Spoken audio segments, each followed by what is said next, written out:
En fait, là, on est sur la projection qu'on a faite pour se rendre compte comment l'espace était, parce qu'en fait, il n'existe plus. Il faut vraiment se rendre compte que cette prison a été détruite en partie. Dans la pénombre et en musique, l'histoire nous raconte cette prison située juste en face du siège de la Gestapo. Ces horreurs, ces tortures, ces bourreaux qui ont marqué la ville. Ils ont réquisitionné beaucoup d'hôtels, ils ont fait pareil sur les autres villes autour. Mais c'est vrai que nous, avec la gare, en fait, ça leur permettait d'aller sur Genève, qui était un nid d'espions aussi.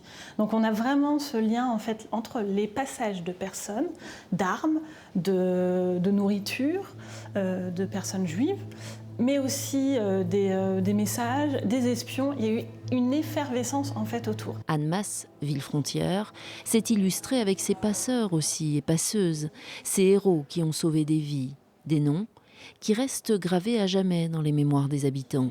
C'est vrai qu'en ce moment, il y a beaucoup de grosses montées de haine envers beaucoup de religions, d'ethnies. Et je pense que c'est important d'avoir un endroit où on se rappelle de ce qui s'est passé pour pas que ça recommence. Sur ce registre d'écrous de la prison du Pax, 742 prisonniers sont inscrits.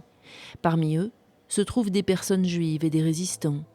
Certains seront assassinés, d'autres transférés avant d'être déportés vers des camps de concentration.